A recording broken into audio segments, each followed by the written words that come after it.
Mais je vais demander que nous puissions acclamer le roi de gloire, le Seigneur des seigneurs, celui dont la parole apporte la vie. Alléluia.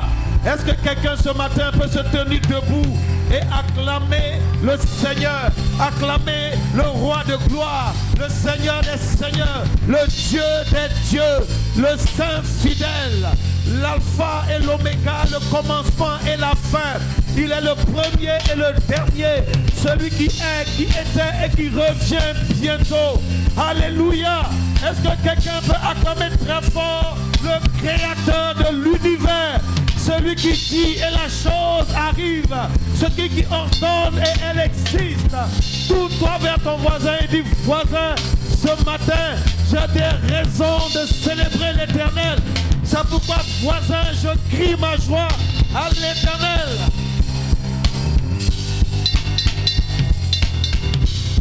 Alléluia. Amen. Alléluia. On a tellement fait de bruit, de boucan quand on ne connaissait pas le Seigneur. Et maintenant qu'on le connaît, on est devenu timide, pieux. Pourtant la Bible dit: pousser des cris de joie. La Bible nous demande, n'est-ce pas, de célébrer l'Éternel. Oh, quelqu'un crie et reçoit la grâce de Dieu ce matin. Quelqu'un célèbre, quelqu'un fait monter des clameurs vers l'Éternel et reçoit la grâce de Dieu ce matin. Alléluia. Amen. Avant de te rasseoir, je veux que tu salues au moins 5 personnes autour de toi. Une personne pour chaque lettre du nom de Jésus. Une personne pour chaque lettre du mot grâce.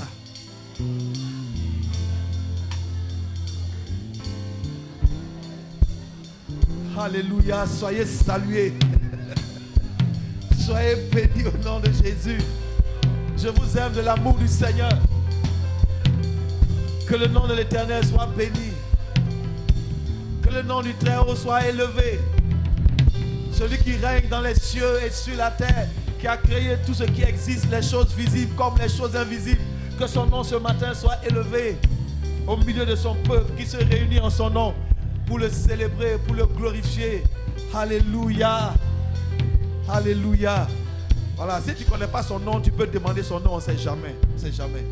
Peut-être que tu es assis à côté d'un prince, tu n'es pas au courant. Peut-être que tu es assis à côté d'un PDG, tu n'es pas au courant.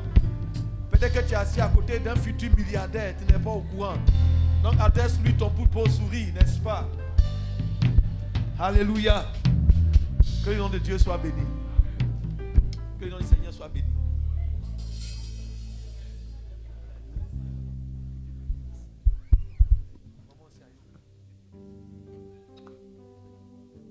Que le nom de l'Éternel soit béni. Répète après moi: la communion fraternelle. Il y a un mot dans la Bible, quand on parle de communion fraternelle, il y a un mot qui le traduit bien, c'est le mot grec koinonia. On va revenir dessus, mais je veux déjà que tu puisses mettre ce mot-là, koinonia. Ça s'écrit K-O-I-N-O-N-I-A. Koinonia. Et il y a le I, c'est un I tréma. Donc, le sujet de la communion fraternelle est tellement important. C'est quelque chose qui nous passe facilement sous les yeux. Alors que c'est un principe qui remonte depuis l'Ancien Testament et même depuis le livre de Genèse. Je dirais même depuis le début de la création. En fait, en réfléchissant sur ce sujet, je découvre qu'à la réalité, il est tellement important, je dirais même que c'est la base même de la vie en Christ. Gloire à Jésus. Gloire à Jésus. Alors pour ce faire, nous allons partager cette parole-là. Dans le livre de Genèse, on va commencer. Qu'il plaise à Dieu donc ce matin encore de nous faire du bien au travers de sa parole. Je veux encore une fois te dire merci Seigneur, alors que nous allons maintenant partager ta parole, que ta main soit étendue sur nous et que chacun, Seigneur, puisse ce matin entendre ta voix au milieu de tout ce qui va être dit. Prends toute la place, Saint-Esprit, nous te faisons confiance. Et règne au milieu de nous, instruis-nous et enseigne-nous, éclaire-nous, afin que nous soyons édifiés et bâtis sur un fondement solide, sur le rocher, sur la vérité, sur ta parole. Merci Seigneur. Amen. Dans le livre de Genèse au chapitre 1, lorsque le Seigneur est dans l'acte de création, nous lisons à partir du verset 26. Lorsque Dieu est en train de créer, il va donc créer premier jour, deuxième jour, troisième jour, quatrième jour, cinquième jour, je saute. Et le sixième jour, quelque chose se passe. Dieu dit, faisons l'homme à notre image. Je sais que tout le monde connaît ce texte. Faisons l'homme à notre image, selon notre ressemblance, et qui domine sur les poissons de la mer, sur les oiseaux du ciel, sur le bétail, sur toute la terre, et sur tous les reptiles qui rampent sur la terre. Dieu créa l'homme à son image, il le créa à l'image de Dieu, il créa l'homme et la femme. Alléluia. Dieu les bénit. La Bible ne dit pas que Dieu le bénit, mais Dieu les bénit. Et Dieu leur dit. Donc la bénédiction de Dieu réside, n'est-ce pas, dans ce qu'il va leur dire. Donc lorsque Dieu te dit quelque chose, une bonne chose sur ta vie, en réalité, qu'est-ce qu'il est en train de faire? Il est en train de te bénir. Puisse l'Éternel ce matin au travers de ce qui va être dit, bénir quelqu'un. C'est pourquoi il est bon quand nous écoutons d'être attentifs. Une parole peut sortir qui constitue pour toi une parole de Dieu pour une situation de ta vie. Elle devient dès lors une bénédiction. Ça dépend de comment tu l'as capté, comment tu l'as reçu, comment tu comprends.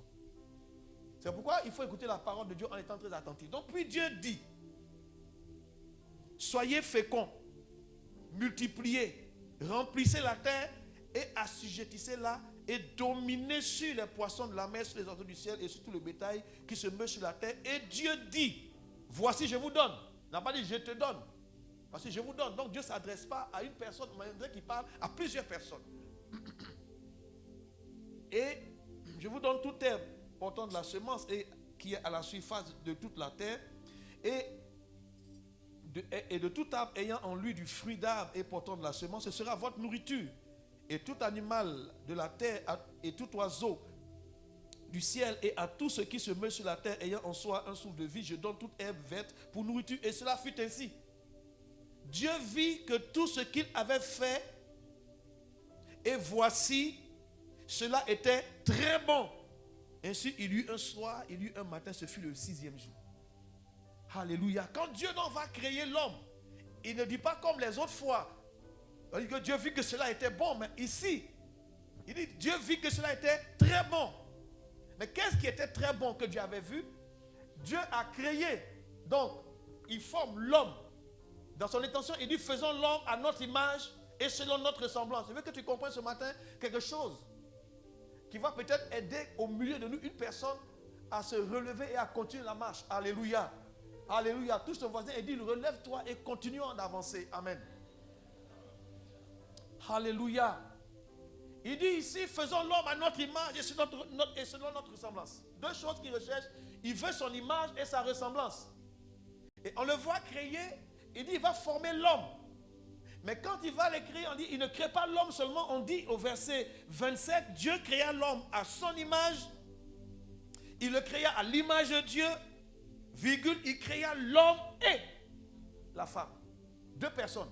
C'est pourquoi quand il parle, on dit Dieu les bénit. Je ne sais pas si vous voyez. Il crée l'homme et la femme et Dieu les bénit. Donc quand Dieu parle, il ne parle pas à l'homme, mais il parle à l'homme et la femme. Et quand il leur dit, soyez féconds, multipliez, il est en train de nous faire comprendre que de vous va sortir une postérité, une descendance. Donc il est en train de dire, de vous va sortir des enfants, des fils et des filles. Il dit, multipliez, remplissez la terre. Donc Dieu est en train de nous faire comprendre que sa preuve est la chose qu'il a trouvée très très bonne. C'est un homme, une femme, et des enfants. Quelqu'un dit amen. Autrement dit, c'est une famille. Je ne sais pas si quelqu'un est au courant de ça. Dieu crée une famille. Alléluia. Est-ce qu'on se comprend? Parce que le cadre dans lequel la communion doit se faire, il faut que ce cadre soit compris pour qu'il puisse être bien appréhendé.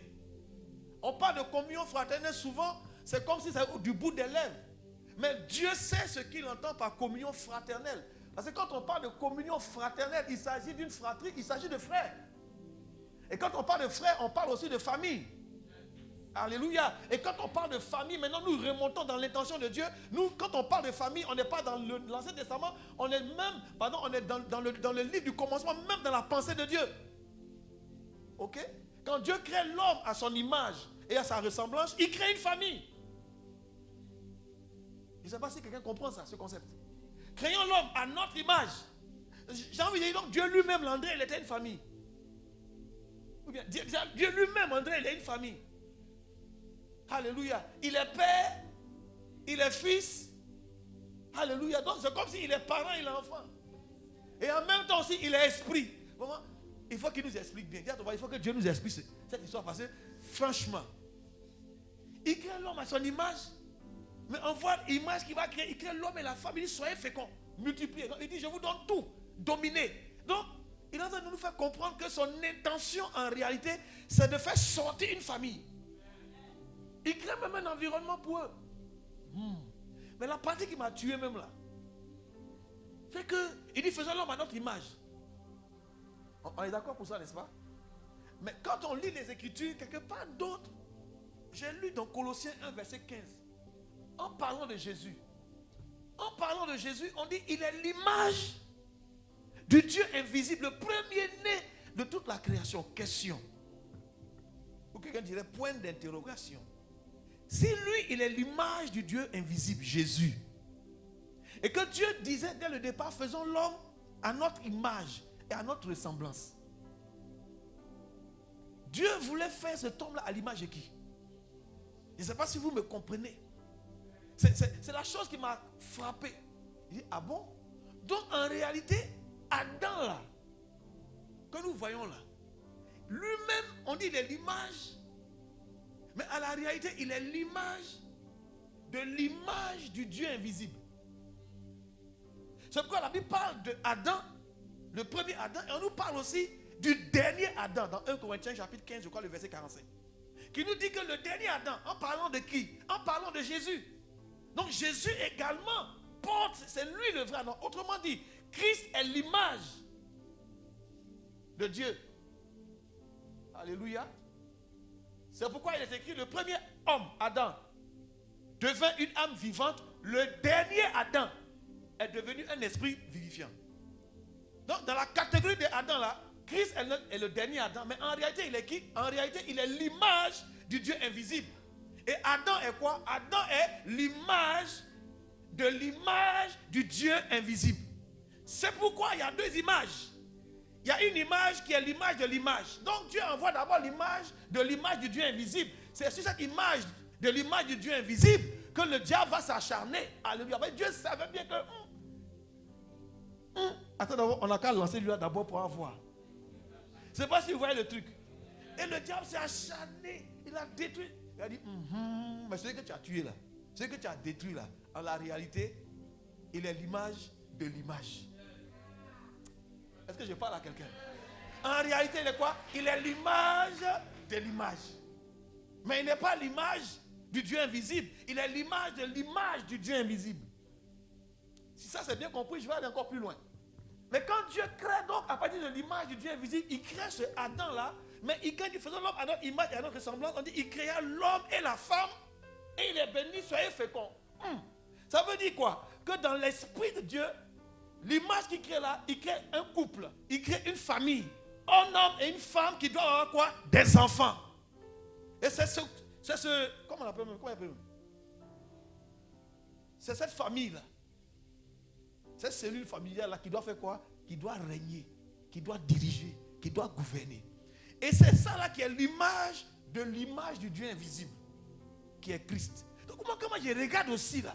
Je dis, mais attends, Jésus aussi là. Normalement, il ne doit pas être seul. Est-ce que quelqu'un comprend ça? Si Adam, tel qu'il était conçu, est l'image du Dieu invisible, donc nous on regarde Adam, donc toi tu es comme l'image, donc tu es comme Jésus, non? Mais toi Adam, tu es marié, tu as Ève et Jésus. Donc on revient ici, on se rend compte que quand Dieu va faire sortir Ève, il va endormir Adam et c'est de son côté. Dieu va faire une ouverture, enlever une côte. Et à partir de cette côte-là, Dieu va en faire une femme.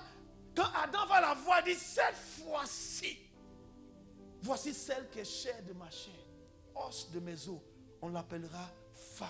C'est pourquoi l'homme quittera son père et sa mère et s'attachera à sa femme. Et les deux deviendront une seule chair. Donc si c'est ça qui est l'image, revenons maintenant à l'autre. Christ, on le voit suspendu sur une croix à Golgotha. Là, ils sont en Jean chapitre 19. Mais pour respecter le parallélisme des formes, puisque cette femme-là est sortie du côté d'Adam, on se rend compte qu'au pied de la croix, à un moment donné, alors qu'il agonisait, les gens pensaient qu'il était mort. Un des soldats a pris une lance en Jean chapitre 19, à partir du verset 34, pour s'assurer que le monsieur est vraiment mort. Il aurait pu piquer dans son cou, il aurait pu piquer dans ses fesses, il aurait pu piquer dans ses mollets, pour s'assurer que le monsieur est vivant. Mais où il va aller planter sa lance, il va aller ouvrir au même endroit que Dieu lui-même avait percé la côte d'Adam. Il va ouvrir donc au même endroit. Et la Bible va nous dire que quelque chose va se passer. L'eau et le sang vont jaillir. Au même quand vous voyez au moment d'une naissance. Les femmes qui accouchent savent. D'abord, il y a quoi? On dit on perd d'eau. Et ensuite, il y a écoulement de sang. Donc, ce que nous assistons est tellement spirituel. À cet instant net, quelqu'un est né. À la croix, spirituellement parlant. Et on appelle cette naissance-là, c'était une fille, qu'on appelle quoi? L'église. Et quand nous lisons dans la Bible, on se rend compte que Christ lui-même, lui aussi, il a une épouse. Comme Adam avec une épouse qu'on appelle Ève, Christ aussi avec une épouse qu'on appelle comment? Église. Et c'est écrit dans la Bible. On peut lire, non? Alors dans Éphésiens. Dans Éphésiens au chapitre 1. On va dire ceci à l'église d'Éphèse. Il a déployé en Christ, en parlant de la puissance infiniment grande que Dieu manifeste avec efficacité par la vertu de sa force. Au verset 20, il dit, il l'a déployé en Christ, en le ressuscitant des morts et en le faisant asseoir à sa droite dans les lieux célestes, au-dessus de toute domination, de toute autorité, de toute puissance, de toute dignité, de tout nom qui peut être nommé, non seulement dans le siècle présent, mais encore dans le siècle à venir. Il a tout mis sous ses pieds. Et il a donné pour chef suprême à l'église, qui est quoi? Qui est son corps. La plénitude de celui qui remplit tout en tous. Alléluia. Et nous continuons de lire au chapitre 2. Au verset 19, on dit ainsi donc, vous n'êtes plus des étrangers, ni des gens du dehors. Alléluia. Alléluia. Mais vous êtes des concitoyens des saints, vous êtes des gens de la maison de Dieu. Est-ce qu'on est en train de partir ensemble? Vous êtes des gens de la maison de Dieu, vous avez été édifiés sur le fondement des apôtres et des prophètes, Jésus-Christ lui-même étant la pierre angulaire et tout l'édifice. Bien coordonné s'élève pour être un temple saint dans le Seigneur. En lui, vous êtes aussi édifiés pour être une habitation de Dieu en esprit. Alléluia. Est-ce qu'on est ensemble? Nous voyons ici que, à la réalité, quand on lit les Écritures, quand on parle de famille, quand on parle de maison, c'est les mêmes mots qui sont utilisés. Bayit en hébreu. Alléluia. Et nous le voyons dans le psaume 68. Dans le psaume 68, la Bible dit que Dieu est le père des orphelins. Hein? Alors dans le psaume 68, rapidement. Dieu, psaume 68. Dieu est le père des orphelins. On dit le défenseur des veuves. Quelqu'un a lu ça? Au verset 6, le père des orphelins, le défenseur des veuves, c'est Dieu. Dans sa demeure sainte. Et le verset 7 dit quelque chose. Dieu donne une famille. Quand il dit faisons l'homme à notre image et à notre ressemblance, Dieu va créer quoi? Dieu va créer l'homme. On dit Dieu créa l'homme et la femme et Dieu les bénit. Donc autrement dit, quand Dieu crée l'homme à son image et à sa ressemblance, ce qui va sortir de là, c'est une famille. Un homme et une femme qui devaient avoir des enfants. On est ensemble? Vous suivez? Mais là, Dieu dit, au verset 7, on voit une intention de Dieu, le défenseur des veuves, le père des orphelins, c'est Dieu dans sa demeure, c'est Dieu dans sa maison. Dieu dans sa demeure sainte, Dieu dans sa forteresse, Dieu dans son édifice, Dieu dans son palais. Et on dit au verset 7, Dieu, qu'est-ce qu'il fait? Il donne une famille à ceux qui étaient abandonnés. Donc ce matin, si tu te sens abandonné, rejeté, si tu n'as pas de famille, alléluia, si tu sens que sur la terre, tu es seul dans ton coin, laisse-moi te dire une chose, Dieu, il donne une famille. Quand il veut ramener l'homme, afin que l'homme redevienne son image et sa ressemblance, chose que l'homme a perdue depuis la chute d'Adam, alors Dieu te ramène d'abord dans une famille. L'endroit où Dieu veut faire de toi la personne qu'il veut que tu sois, il te ramène toujours dans une famille. Je vais t'expliquer. Le mot famille, Bayit, veut dire également maison. Quand l'un des prophètes pouvait dire, moi et ma maison. La maison, c'est aussi la demeure où nous habitons. Mais la maison, ça veut dire aussi tous ceux qui habitent dedans. Bayit. C'est en hébreu. C'est de ce mot-là que vient Beth. On dit Bethel, la maison de Dieu. Donc, dans cette maison, ça parle également de la race, de l'ethnie. La maison parle également de la postérité. La maison parle également de naissance. Il dit soyez féconds. La maison parle également de semences. Tout ce qui est dans les reins de celui que Dieu établit sur la maison. Quand Dieu parle de maison, Dieu parle de famille. Dieu parle de personnes qui habitent dans un même endroit, sous un même toit. Quand Dieu parle de maison, il parle également de bâtiments. Et de personnes qui habitent dans un bâtiment, qui se réunissent dans un bâtiment. Et quand Dieu dit faisons l'homme à notre image et à notre ressemblance, afin qu'il domine, afin qu'il dirige, Dieu parlait de cet ensemble. Une maison où il y a un homme et une femme qui vont habiter, ou une tente, un endroit.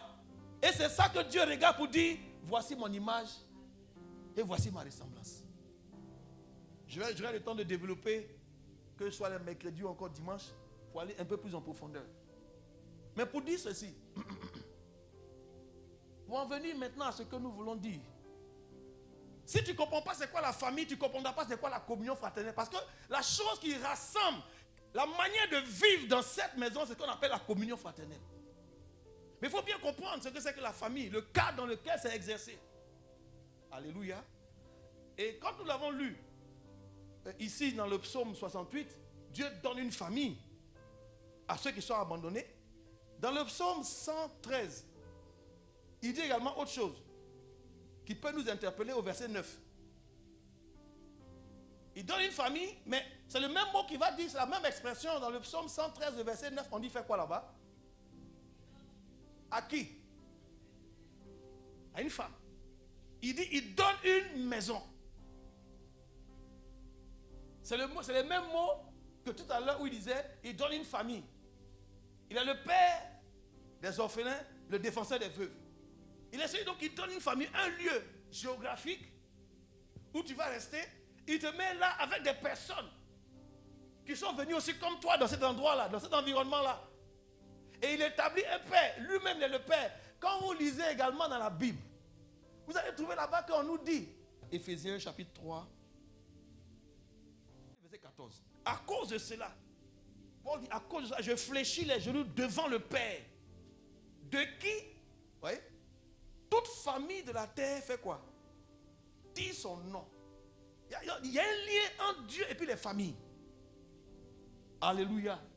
Beaucoup ont perdu ce lien-là. Mais quand Dieu nous ramène à lui, il nous ramène à lui et il nous veut nous mettre dans cette famille. Il va nous mettre dans cette maison. Il va nous faire entrer dans ce corps, afin que nous soyons membres de ce corps, et il nous met dans une maison, dans une famille. Et il y a plusieurs maisons sur la terre, mais qui représentent un tout qu'on appelle la maison de Dieu. Est-ce que quelqu'un comprend ce que nous sommes en train de dire? Donc, à la réalité, si tu ne fais pas attention, tu peux être assis à côté de quelqu'un ce matin sans savoir qui il est. Sans savoir qui il est.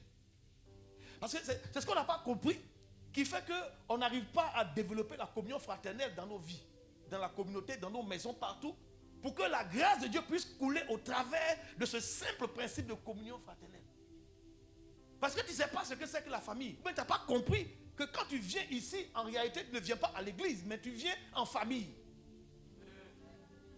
Je répète, l'expression « je vais à l'église » n'est pas convenable dans ce sens-là. Ce que nous devons dire, Quand tu viens à ce rassemblement, au lieu où des frères se rassemblent, tu devrais dire plutôt, je vais où ça? Je vais en famille.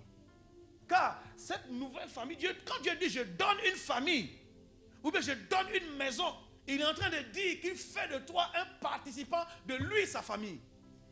Souvenez-vous, il était à la croix en train de mourir. Il a regardé un de ses disciples qui était là, qui ne s'est pas éloigné de la croix comme les autres. Et il lui a dit ceci. Vous savez ce qu'il a dit, n'est-ce pas? Il a dit à sa mère qui était là, mère, il n'a même pas dit mère même, il a dit femme. Je préfère femme. Femme, voilà ton fils. Il a dit à ce fils qui était Jean, fils, voici quoi? Pour dire quoi? C'est à la croix, au pied de la croix. Tous ceux qui s'approchent, que le Seigneur reconstitue une famille. C'est à la croix que tu reçois cette nouvelle identité. C'est vrai, tu t'appelles Baé, de la famille Baé de l'Ouest.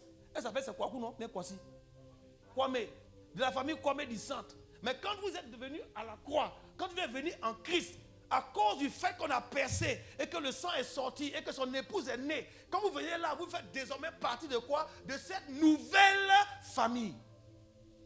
Et il vous met où ça? Dans une maison. Dans une église locale.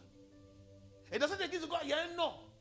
Et dans chaque église locale, il met, n'est-ce pas, ce qu'on appelle, quand vous venez, quand on parle de famille dans l'Ancien Testament, c'est le mot baït, mais quand on, dans l'Ancien Testament, c'est le mot baït, mais quand on vient dans le Nouveau Testament, on trouve maintenant le mot patria. Est-ce qu'on se comprend? En grec, patria. Qui veut dire également patrie, mais qui parle de la même chose. Et là également, il y a un père. Dieu est le père au-dessus, mais sur la terre, il a laissé des pères dans chaque maison. De la même manière que si je vais chez M. Achot, lui rendre visite, on va me dire, s'il y a quelque chose, on dit, où est M. Achot? Alors que le fils, Achot Junior est là, et puis bébé Achot est là, mais on demande toujours où il est. Sa femme aussi est là, mais c'est lui on demande. De la même manière, quand on vit dans une famille, il y a toujours un leader, quelqu'un que Dieu met là.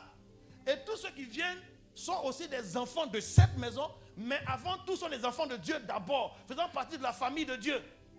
Est-ce qu'on se comprend? Affichez-moi maintenant, allons dans Hébreux chapitre 11. Pardon, Hébreux chapitre 2. Hébreux chapitre 2. Là-bas, la Bible dit ceci. Celui qui sanctifie. Car, lisons ensemble. Celui qui sanctifie et ceux qui sont sanctifiés. Je m'arrête là.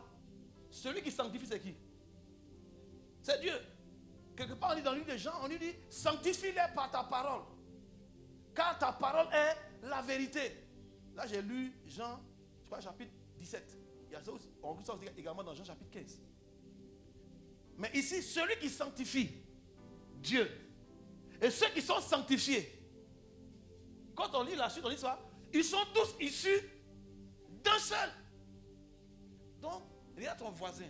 Si lui-là, il a donné sa vie à Jésus. Ou si celle-là, elle a donné sa vie à Christ.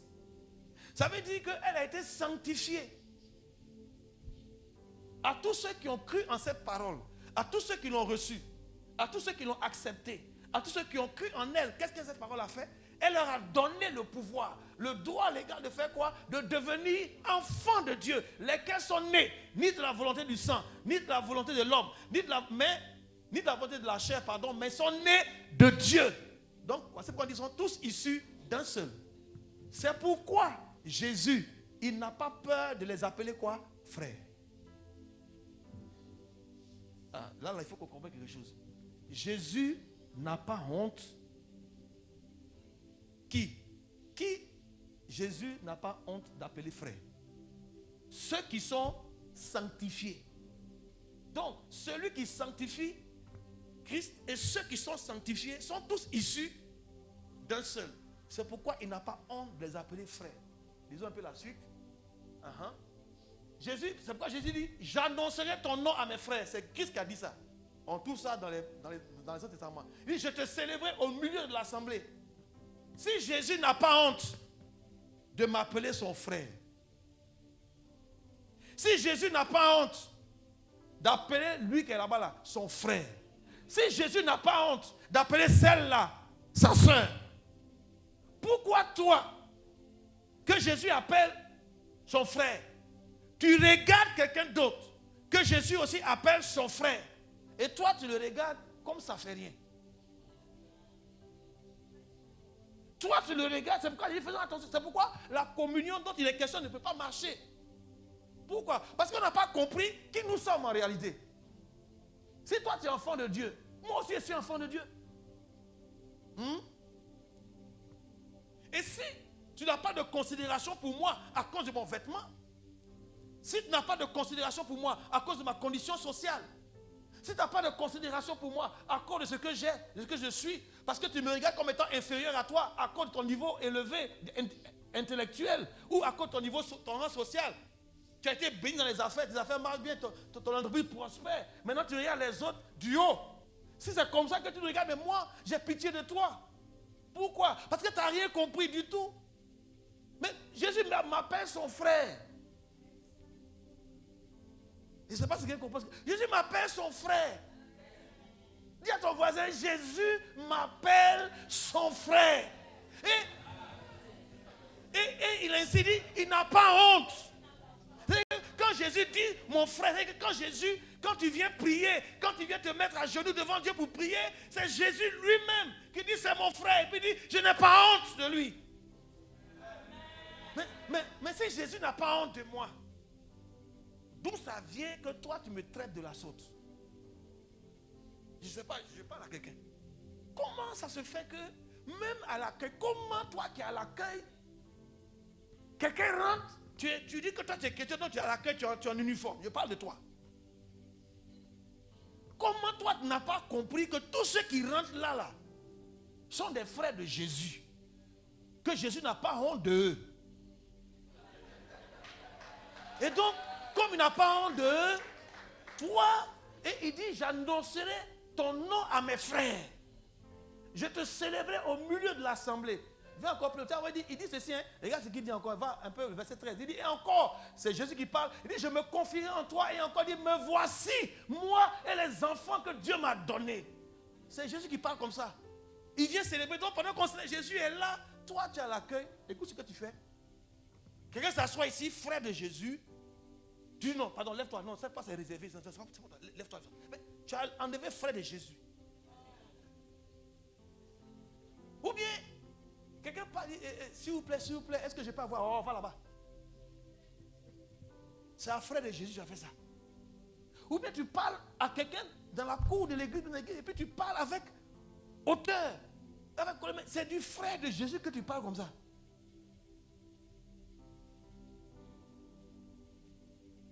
Comment on doit faire comme ça? Le Saint-Esprit te voit, hein? Te voit. Maintenant, quand tu critiques là, tu es en train de critiquer le frère de Jésus. Oui, il est comme ci, il est comme ça. Mais tu parles de qui?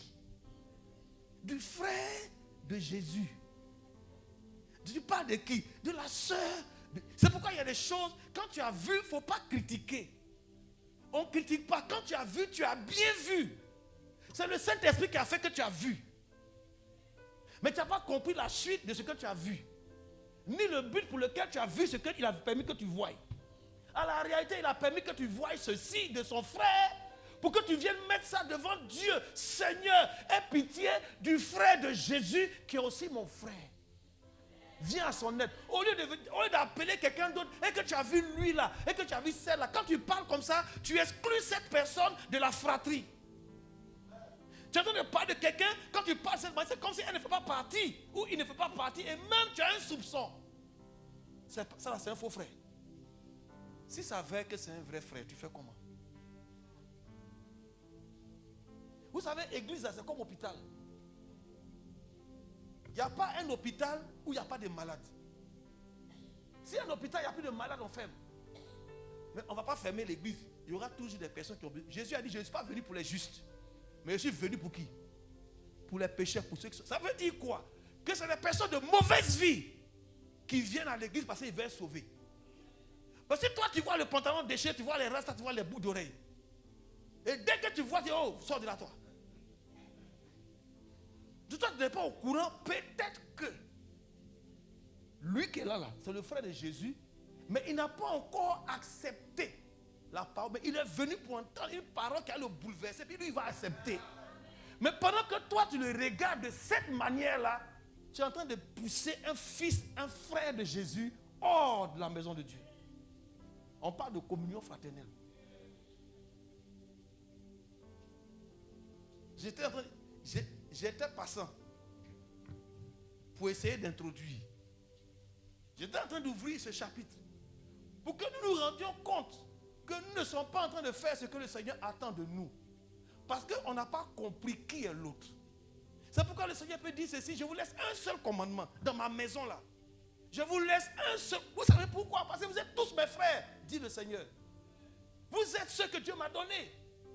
C'est pour vous que j'ai payé le prix à la croix. Mon sang a coulé pour vous. Mais je vous mets dans une famille.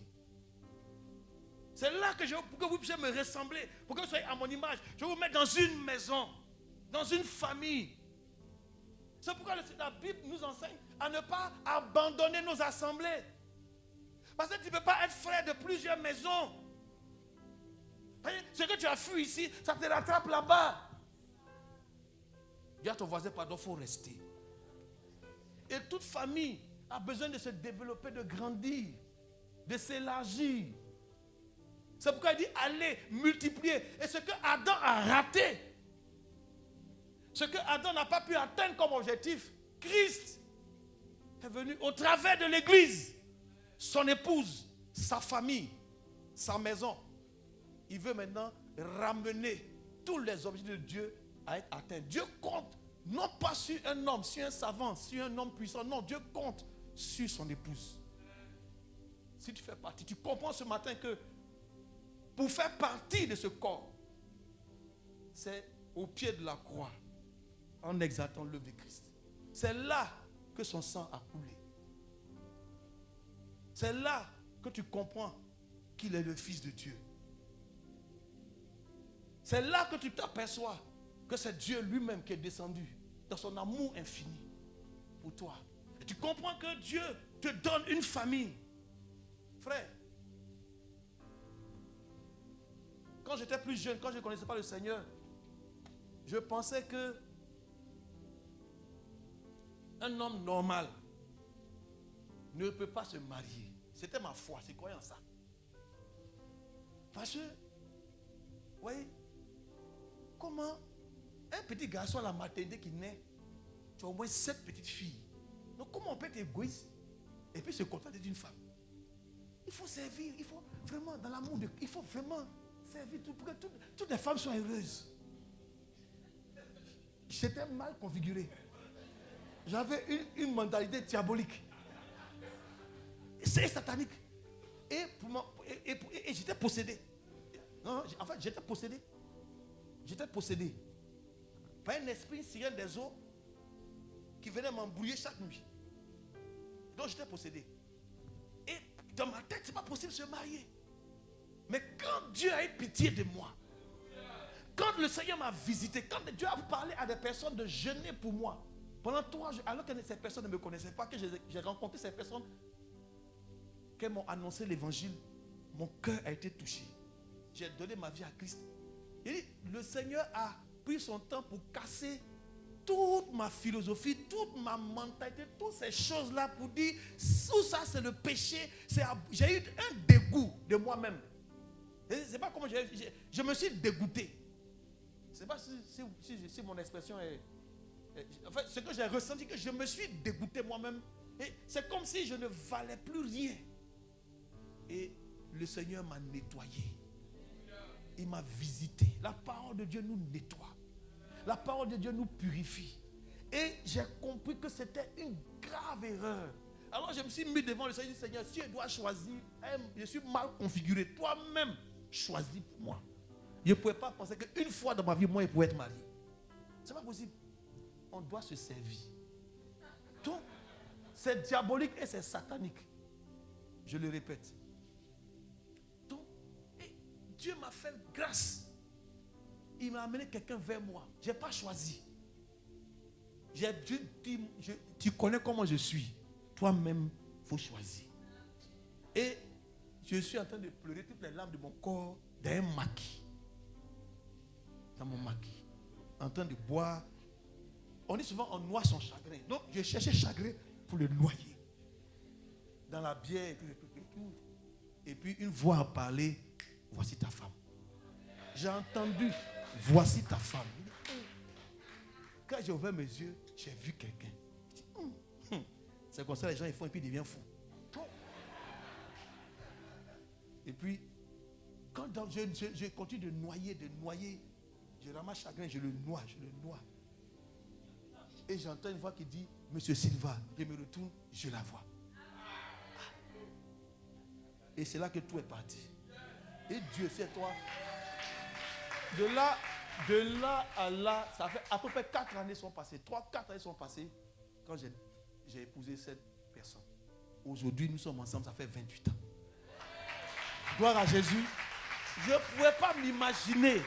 Donc Dieu donne une famille. Donc chaque jour, je suis reconnaissant à Dieu, tu m'as donné une famille biologique, mais tu m'as donné dessus quoi? Une famille spirituelle.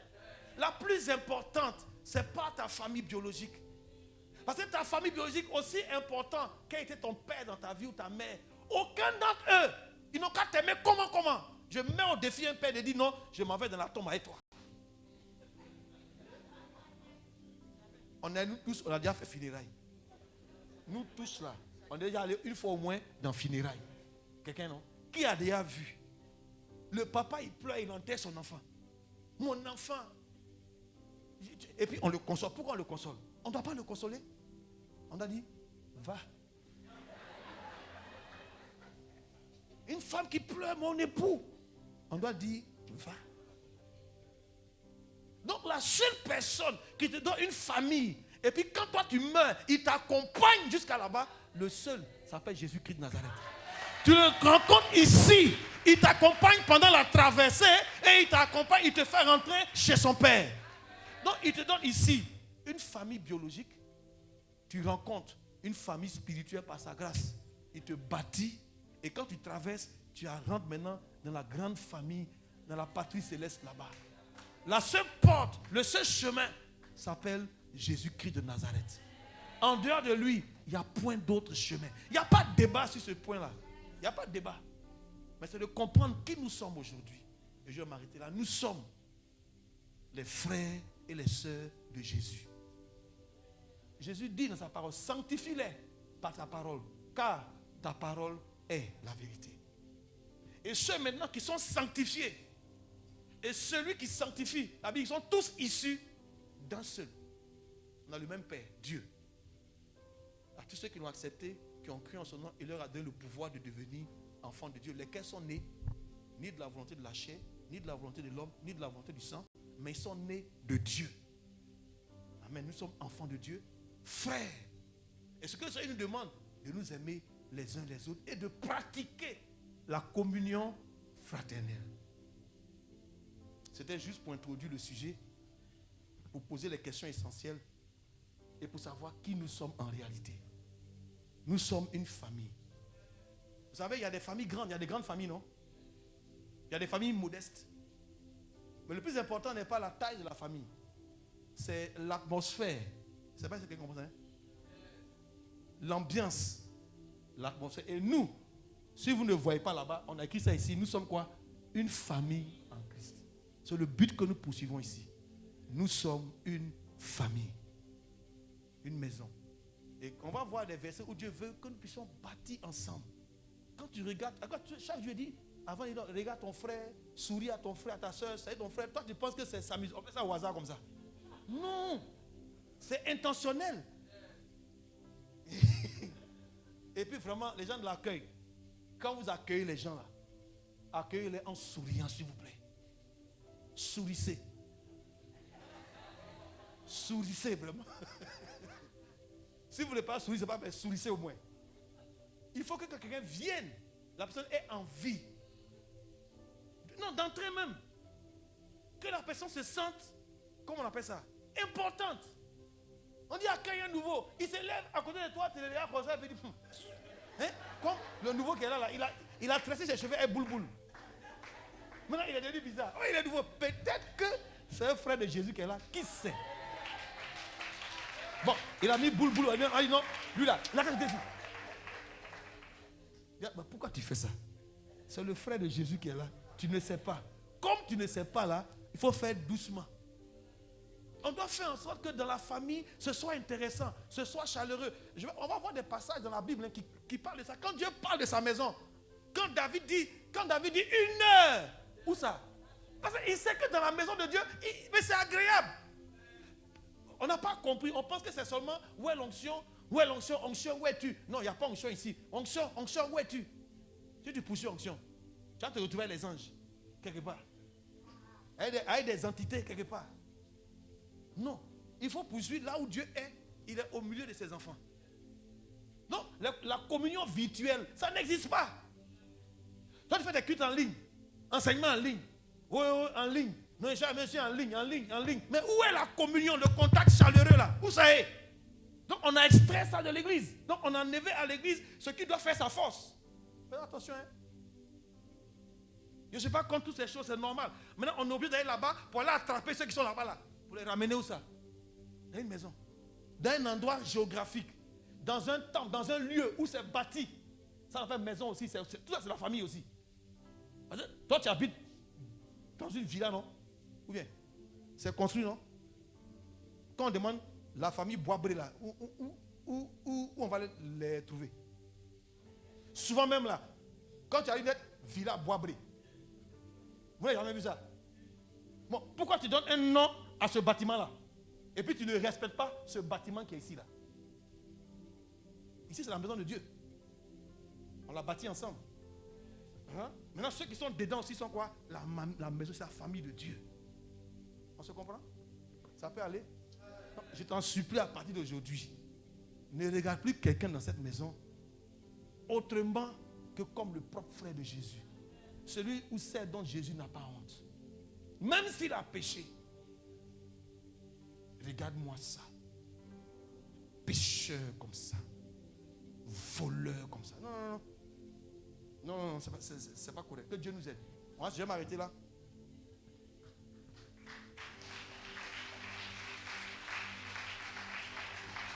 Dieu donne une famille. Dieu donne une maison. Afin que je ne sois plus seul. Je suis plus seul. Une famille. Dieu m'a béni. De beaux hommes au travers du mariage. Mais il m'a donné une famille au travers du peuple qui m'écoute.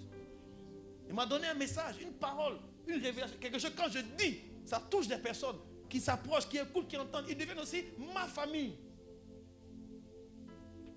Alléluia. Est-ce que ce matin, au milieu de nous, quelqu'un qui se sent seul, solitaire, abandonné, incompris, incomprise, découragé, abattu, qui est sur le point de baisser les bras.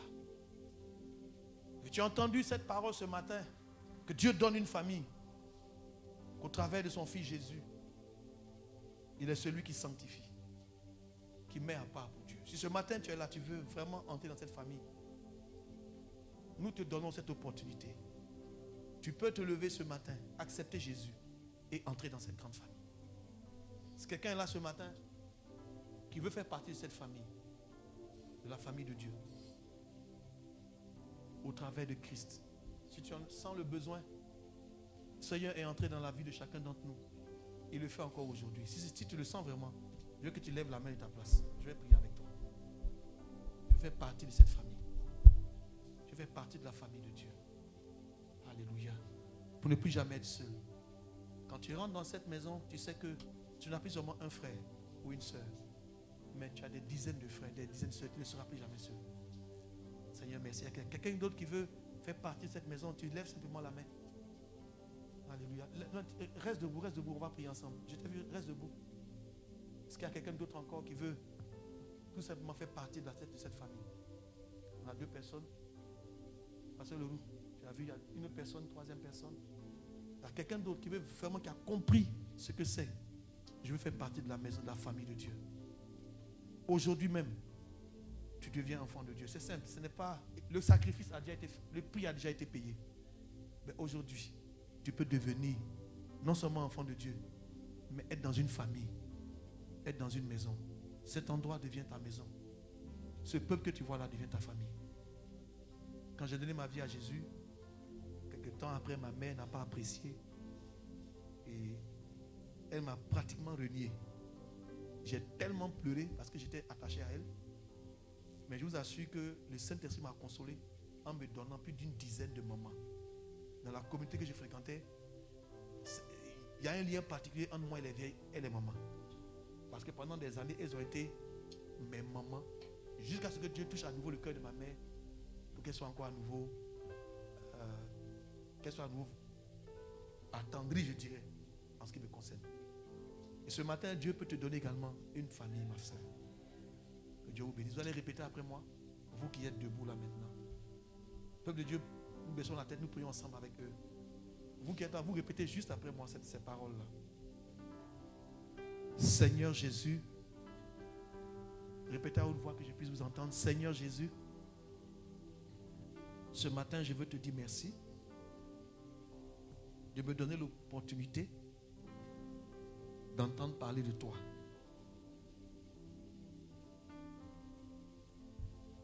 Ce matin, je me tourne vers toi. J'ai entendu que tu es le Fils de Dieu, que tu es le chemin, tu es aussi la porte qui nous ramène vers Dieu, qui est notre Père. Je crois que tu es mort sur la croix. Tu as été enseveli et tu es ressuscité le 3e jour. Tu es retourné au ciel et tu reviens bientôt me chercher. Je t'accepte dans ma vie comme mon Seigneur et mon Sauveur personnel. Et à partir d'aujourd'hui, je remets ma vie entre tes mains. Tu as dit dans cette parole que je suis ton frère ou je suis ta soeur et tu n'as pas honte de moi. Seigneur, je te demande pardon pour ma vie passée. Je ne te connaissais pas et je vivais mal. Mais aujourd'hui, je te demande pardon et je remets ma vie entre tes mains. Deviens le bon berger de ma vie. Accepte-moi comme ta brebis. Merci Seigneur. Je crois en toi. J'ai foi en toi. Je sais que tu es le Fils de Dieu. Amen. Donnez-moi une minute, je vais prier pour vous. Seigneur, je veux te dire merci pour ces bien-aimés. Ce matin, Seigneur, ta parole a touché leur cœur et ils se sont tournés vers toi. Je veux te dire merci pour cela. Et je remets leur vie entre tes mains. Comme tu l'as fait pour moi et pour plusieurs d'entre nous, fais-le aussi pour eux. Viens répondre à tous leurs besoins dès cet instant, au nom de ton Fils Jésus. Père, que tout ce que l'ennemi a planifié contre leur vie soit détruit. Que tous les projets iniques de l'ennemi contre leur vie échouent au nom de Jésus-Christ de Nazareth qu'ils viennent de confesser. Seigneur, sois à l'œuvre dans leur vie afin qu'ils se rendent compte qu'ils ont choisi le Dieu véritable, le Dieu puissant, le Dieu vivant. Seigneur, en te voyant agir dans les circonstances de leur vie. Fais-le, je te prie, Seigneur, au nom de ton Fils Jésus-Christ. Amen.